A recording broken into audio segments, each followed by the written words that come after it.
piles বেমাৰ আপোনাৰ piles হৈছে নেকি তেতিয়াহ'লে এই ভিডিঅ'টো আপোনাৰ বাবে এতিয়া আৰম্ভণি যদি হৈছে যদি আপোনালোকে বৰ্তমান সময়ত যদি মানুহক সোধা যায় আপুনি যদি 100 জন মানুহক সোধে 50 জনৰ ওপৰতে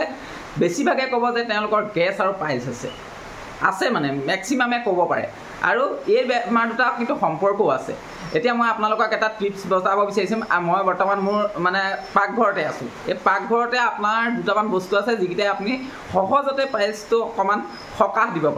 দিব পাৰে মই শব্দটো কৈছো এতিয়া কথা হ'ল কি বহুতে ক'ব তই ডক্টৰ নেকি কাৰণ মই আগৰ ভিডিঅ'টো বনাওঁতে যেতিয়া মই ভিডিঅ'টা বনাইছিলো জিৰা খোৱা কথাটো আদা খোৱা কথাটো সেই কথাটো কওঁতে আপোনালোকৰ যিটো মানে লিভাৰ ডিটক্স হয় বুলি কৈছিল সেইটো কাৰণতে বহুতে ক'লে যে তই ডক্টৰ নেকি তই হ'লে ডক্টৰ ফিল মৰি গ'ল সেইসকলৰ কাৰণে মই 1 মিনিট মৌনতা অৱলম্বন কৰি ক'ব বিচাৰোঁ যে তেওঁলোকে হয়তো নাজানে যে প্ৰথমতে যেতিয়া অতীজৰ পৰা প্ৰথম ডক্টৰেই সৃষ্টি হোৱা নাই প্ৰথমতে MBBS কলেজ বা মেডিকেল কলেজ সৃষ্টি হোৱা নাছিলে তেতিয়াৰ পৰা কিছুমান বন দৰৱ আমাৰ যিখিনি মানে আছে বস্তু বৈদিক নিয়মত কিছুমান বস্তু কৰা হয় বন দৰৱ দিয়া হয় য'ত এইবোৰ যাদুমন্দ নহয় এইবোৰ যিবোৰ গছৰ বনৌষধি সেইবোৰ দিয়া তেতিয়াৰ পৰাই আছিলে আৰু সেইবোৰ এনালাইচিছ কৰি ৰিচাৰ্চ কৰি মেডিচিন তৈয়াৰ কৰা হ'ল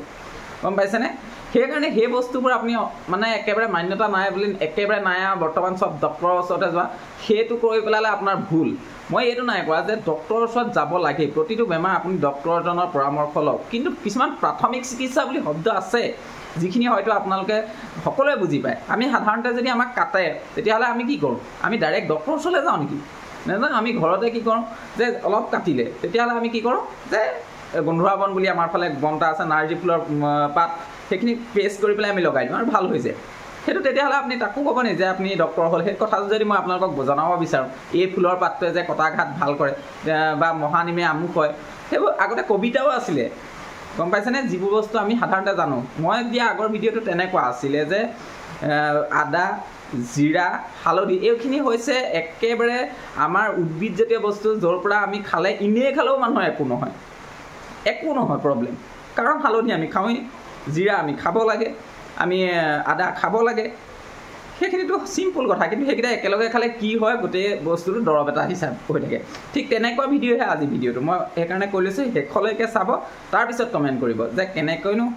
অকণমান সকাহ পাব পাৰে এতিয়া কথা হৈছে পাইলছৰ বিষয়ে নজনাকৈ আপোনালোকে পাইলছৰ বিষয়ে ক'ব নোৱাৰে প্ৰথমতে আপুনি আপোনাৰ পাকঘৰটোতে পাব মই কোৱা বস্তুকেইটা সেইকেইটা হৈছে আপোনাক লাগিব নিম্বু মই দেখুৱাই দিম আপোনালোকক কেনেকৈ হয় প্ৰথমতে কথাখিনি কৈ লৈছোঁ কেলৈ বুজি ল'ব লাগিব দ্বিতীয়টো হৈছে আপোনাক লাগিব হালধি তাৰপিছত আপোনাক লাগিব অলপ সৰিয়হৰ তেল গম পাইছেনে নিম্বু আৰু মানে নেমু আৰু হালধি এই দুটা বস্তু হৈছে আটাইতকৈ মানে ইয়াৰ দেখিছে এইকেইটা এনেও খায় মানুহে আপোনালোকেও খায় কিন্তু আপোনালোকে জানিব লাগিব যে পাইলছটো আৰম্ভণি ক'ৰ পৰা হয় সেইটো কথা হৈছে আপোনাৰ প্ৰথম কথা হৈছে যে আৰম্ভণি কেনেকৈ হয় প্ৰথম কথা আপোনাৰ যদি হজম ভালকৈ নহয় গেছ থকা মানুহৰ জেনেৰেলি বেছিকৈ যাৰ হজম নহয় তাৰ হ'ব পাৰে পাইলছ আপোনালোকে সকলোৱে জানে যে এক্সটাৰ্নেল আৰু ইণ্টাৰনেলটো আপোনালোকে এইটো চিষ্টেমত কৰিব নোৱাৰে যিটো ভিতৰত হয় গুৰুদ্বাৰৰ ভিতৰত আৰু বাহিৰত যিটো হয় সেইটো কাৰণে এইটো অলপ ৰিলেক্স কৰিব পাৰে আৰু সেইটো কাৰণে আপোনালোকে প্ৰথম কাম কেইটামান মই চিম্পুল কথা কেইটামান কৈছোঁ যে অতিৰিক্ত পানী খাওক পানী যদি কমকৈ খায় আপোনালোকৰ তেতিয়াহ'লে কষ্ট হ'ব আৰু ফলা আহাৰ খাওক যিখিনি ফাইবাৰ জাতীয় খানা আছে মানে সাধাৰণতে আপোনালোকৰ চাফ কৰি থাকিব পাৰে পিঁয়াজৰ পৰা আদি কৰি যিখিনি ফাইবাৰ আছে ফল মূল সেইখিনি খাওক আৰু কল বেছিকৈ খাওক এইখিনি ফাইবাৰ অতি পায় আৰু ফাইবাৰ অতি পালে আপোনালোকে কি হ'ব সেই আপোনাৰ মানে যিটো লেট্ৰিন আছে সেইটো বহুত কঠিন নহয় কোমল হ'ব সেইকাৰণে আপুনি ৰিলেক্স পাব সেইখিনি আপোনালোকে জানিবলগীয়া কথা মই কোৱা কথা নহয় সেইখিনি সকলোৱে জানে আজিকালি তথাপি এইকেইটাইনো আমি কেনেকৈ কাম কৰিম এতিয়া আপুনি এক্সটাৰ্নেল যেতিয়া পাইলছ চাব এক্সটাৰ্নেল যিটো পাইলছ যিটো বাহিৰলৈ ওলাই থাকে সেইটো কথাহে মই কৈছোঁ যে সেইটো হ'বলৈ হ'লে আপোনালোকে খুব আৰু এটা বস্তু আছে ফিষ্টলা সেইটো আপোনালোকে চাব ফিষ্টলা একে নহয় ফিষ্টলা হ'লে গুৰুদ্বাৰটো বেলেগ হৈ যায় ভিতৰৰ ফালে বেলেগ এটা পথ সৃষ্টি হয় সেইখিনি আপোনালোকে পঢ়িলে গম পাব যিখিনিয়ে পঢ়িছে এতিয়া কথা হৈছে এক্সটাৰ্নেল অকল মই যিটো পাইলছৰ কথাহে ক'ব বিচাৰিছোঁ সেইটো আপোনালোকৰ বাহিৰলৈ অলপ ওলাই আহে অলপ মানে ওলাই আহে আপোনালোকক মই ক'লোঁ অতিৰিক্তভাৱে পানী খাওক আপোনালোকে ডক্টৰৰ ওচৰলৈ গ'লেও এইটো কথা ক'ব যে পানীটো অতিৰিক্তভাৱে খাওক মই যিখিনি বস্তু শিকিছোঁ মই কৈছোঁ যে এইখিনি বস্তু মোৰ নহয় আমাৰ গাঁৱৰ সাধাৰণতে যিখিনি বয়োজ্যেষ্ঠ মানুহ আছে তেওঁলোকে এই দৰৱখিনি দি থাকে আৰু সেইখিনি মই তেওঁলোকৰ ওচৰত গৈ পেলাই শিকোঁ যে এইটো কি হয়নো কাৰণ এইটো কাৰোবাৰ সহায় হয় এইটো অলপ ৰিলিফ কৰিব প্ৰথম আপোনাৰ একদম প্ৰাৰম্ভিক অৱস্থাত এইবোৰে সহায় কৰি দিব আপোনাৰ যদি এক্সটাৰ্নেল পাইলছ হৈছে তেতিয়াহ'লে আপোনালোকে কি কৰক লাহে লাহে পাৰিলে যদি পাৰে গৰম পানী অলপ কুহুমীয়া সহ্য কৰিব পৰা কুহুমীয়া গৰম পানী ইউজ কৰি তাত মানে বহিব পাৰে দ্বিতীয় কথাটো হৈছে কি যে আপুনি পানী বেছি পৰিমাণে খাওক যাতে আপোনাৰ ডাইজেষ্ট চিষ্টেমটো হজম হোৱা শক্তিটো লাহে লাহে বাঢ়ে অলপ এক্সাৰচাইজ কৰক ৰাতিপুৱা গধূলি সেইটো এটা কথা আৰু এই দৰৱটো মোক শিকাই দিছিলে বেলেগ এজন মানে ককায়ে সেইকাৰণে মই আপোনালোকক কৈ দিছোঁ এইটো বহুত প্ৰমাণিক দৰৱ বুলি তেখেতে কয় আৰু বহুতে ইউজ কৰে সেইকাৰণে এইটো একো কথা নাই এইটো আপোনালোকে কি কৰিব লাগে এটা গোলনেমু ল'ব লাগে এইটো মোৰ এতিয়া কাজি নেমু আছে গোলনেমু বা কাজি নেমু ল'ব পাৰে আৰু অলপ হালধি কেঁচা হালধি কেঁচা গুড়ি হালধি ল'ব লাগে আৰু এই তিনিটা বস্তু আপোনাক প্ৰয়োজন হ'ব মই কৈছিলোঁ হালধি তেল খাটি সৰিয়হৰ তেল আৰু টেঙা এই তিনিটা আপোনালোকে মই ইয়াত টেঙাটো চেপি দিছোঁ আপোনালোকে এতিয়ালৈকে ফ'ল' কৰি লোৱা নাই যেতিয়া মোৰ পেজখন ফ'ল' কৰি লওক কাৰণ আপোনালোকৰ মই এনেকুৱা ধৰণৰ টিপছো দিওঁ ভাল ভিডিঅ' বহুত আছে আপোনালোকে চাব যিখিনি অকণমান সহায় কৰিব আৰু এইটো আপোনালোকে ইয়াত চেপি দিলে বেছি নহয় অলপ আৰু এইখিনিক আপোনালোকে পেষ্ট কৰি দিয়ক ধুনীয়াকৈ আৰু এই পেষ্টটো আপোনালোকে যিটো পেষ্ট পাব এই পেষ্টটো আপোনালোকে 10 মিনিট বা 7 মিনিটৰ ওপৰত 10 মিনিট 12 মিনিট আপোনালোকে এই যিখিনি আছে আপোনাৰ মানে এক্সটাৰ্নেল ওলাই অহা য'ত লাহে লাহে আৰম্ভ কৰিছে ওলাই আহিবৰ গুৰুদ্বাৰৰ ওচৰত তাত আপোনালোকে প্ৰলেপ এটা দিয়ক কমকৈ আৰু তাৰপিছত আপোনালোকে তাক ধুনীয়াকৈ চাফা কৰি দিয়ক মানে ধুই দিয়ক আৰু পানী অধিক পৰিমাণে খাওক এই বস্তুটো আপোনালোকে যদি কৰি চাই আপোনালোকে ৰিলিফ পাব মই এইটো কৈছোঁ যে আপোনালোকে গোটেই এইখিনি আপোনালোকে দেখিছে ভালকৈ নেমু আকৌ মনত ৰখাই লওক তেল খাটি সৰিয়হৰ তেল আৰু হৈছে হালধি এইকেইটা বস্তু আপোনালোকে ইউজ কৰি চাব পাৰে আৰু আপোনালোকক মই যিটো কৈ দিলোঁ এইটো আপোনালোকক কৈছে যে এইটো হৈছে প্ৰথম প্ৰাৰম্ভিক পৰ্যায়তে যি থাকিব আপোনাৰ কিটচেনতে থকা মই যিহেতু মোৰ কিটচেনতে আছে তাতে এইকেইটা বস্তু পায় আৰু এই বস্তুকেইটা আপোনালোকক প্ৰাৰম্ভিক যা আৰম্ভ হৈছে এইটোৱে অকণমান আপোনাক হয়তো হোৱাত বাধা দি দিব বা আপোনাক মানে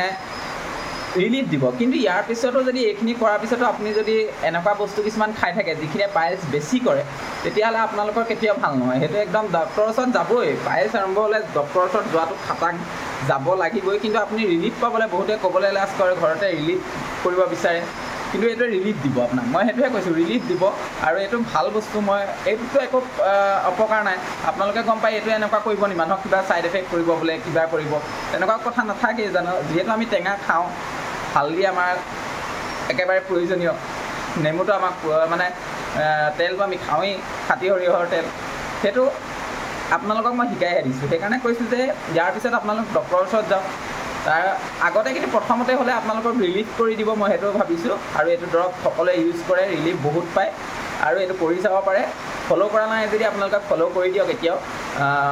আপোনালোকে 50,000 কৰিব বুলি আশা কৰিছোঁ বৰ্তমান 15,000 হৈ গৈছে মোৰ আৰম্ভ হৈছে আৰু মানে 14 ক্ৰছ কৰিছে এতিয়া কথা হ'ল কি বাৰে বাৰে মই আকৌ কৈ আছোঁ যে আপোনালোকক মই যিখিনি কৈছোঁ টিপছ এইখিনি হৈছে প্ৰাৰম্ভিক পৰ্যায় প্ৰাথমিক চিকিৎসা বুলি যিটো কয় সেইকাৰণে আৰু এইটো বস্তু আমি ঘৰতে পাওঁ